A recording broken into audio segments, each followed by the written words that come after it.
Assalamualaikum warahmatullahi wabarakatuh.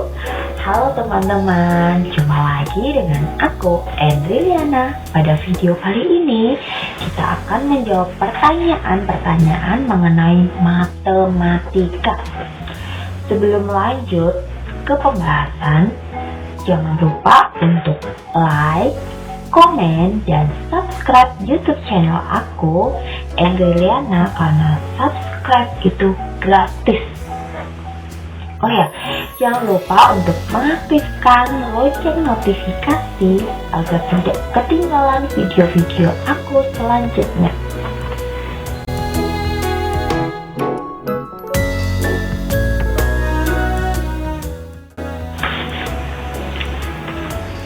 Kenapa sih harus belajar matematika?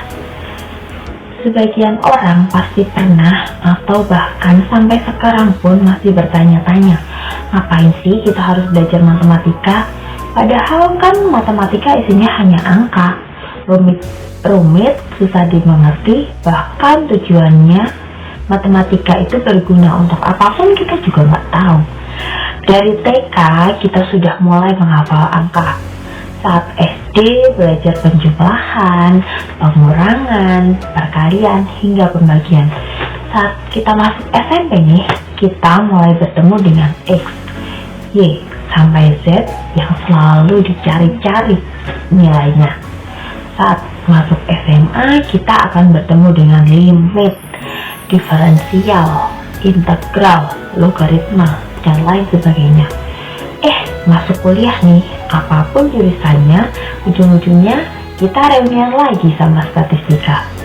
Jadi harap terima saja kenyataan bahwa hidup kita tidak bisa jauh-jauh dari matematika.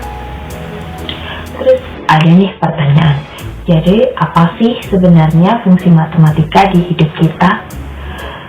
Jawabannya, simak lebih lanjut. Sadar atau tidak, matematika selalu ada di sekitar kita, mulai dari jumlah uang saku harian kita, tinggi pohon mangga di depan rumah kita, sampai jumlah air yang kita gunakan dalam sehari.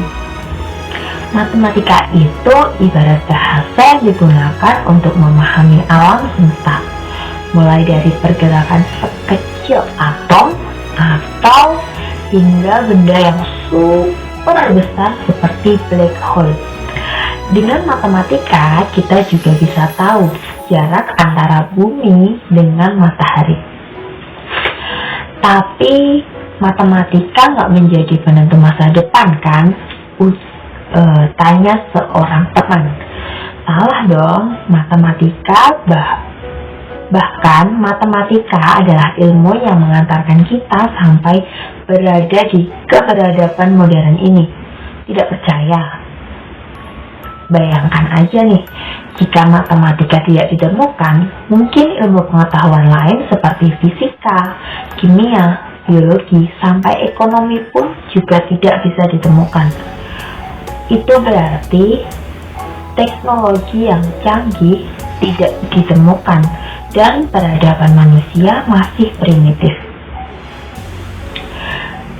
Selain itu, belajar matematika sangat bagus untuk otak. Saat belajar matematika, otak besar bagian kiri dan otak besar bagian kanan akan bekerja sekaligus menyelesaikan masalah.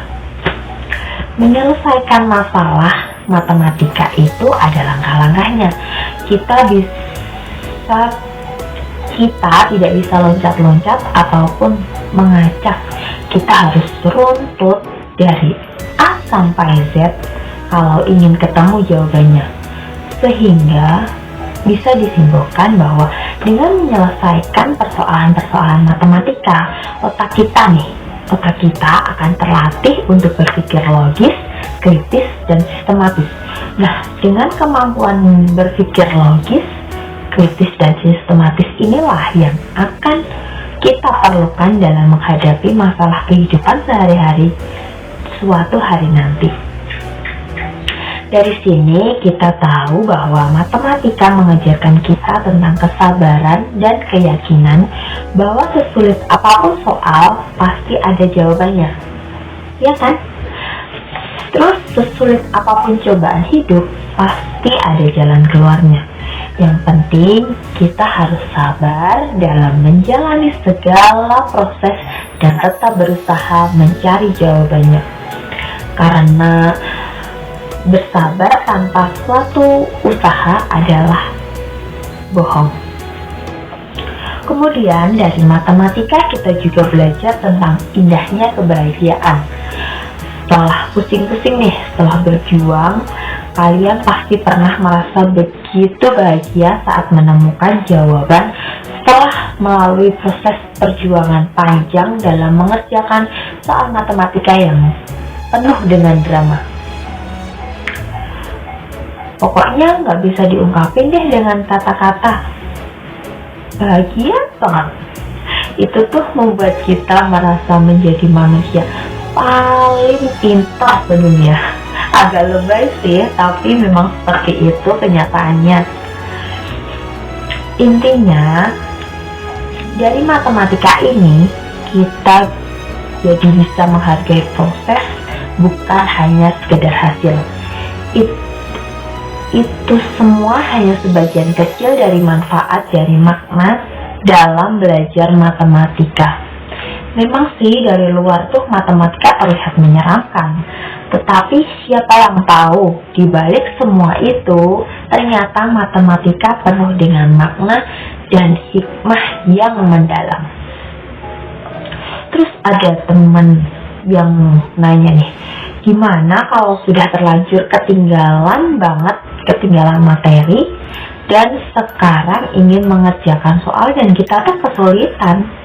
Jawabannya adalah kamu memerlukan seorang mentor yang memahami dan bisa memberikan feedback, bisa membimbing kamu menyelesaikan soal dengan langkah-langkah yang tepat. Ada juga common trade-nya, yaitu yang pertama, pahami konsep-konsep di level yang kamu inginkan. Dan memahaminya kamu bisa dengan mengakses YouTube, membaca buku, dan banyak cara lainnya. Yang kedua, kerjakan soal-soal latihannya di atas kertas sekuat tenaga dan sebisa-bisanya. Di atas kertas ya, bukan hanya dibayangkan. Dan yang ketiga, jika kamu sudah mentok nih, kamu bertanyalah pada mentormu, langkah mana sih yang salah? Apa yang seharusnya kamu lakukan? Yang terakhir, ketika semua soal sudah selesai dikerjakan, mintalah mentormu untuk memeriksanya. Apakah jawabanmu sudah benar dan apakah cara menjawabnya sudah paling efisien? Nah, setelah itu selesai. Itulah uraian yang dapat aku sampaikan. Pesan dari aku, jangan mudah putus asa dalam belajar matematika ya. Dan ayo teman-teman, mari kita ubah mindset kita bahwa matematika bukan hanya hitung-hitungan. Dan juga mari menjadikan matematika adalah ilmu yang sangat penting dan sangat menyenangkan.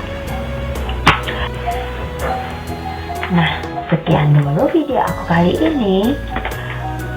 Nah, itu dulu video aku kali ini. Jika ada salah kata, kritik, pertanyaan, dan saran, silahkan komen di bawah ya. Semoga bermanfaat. Have a nice day and see you.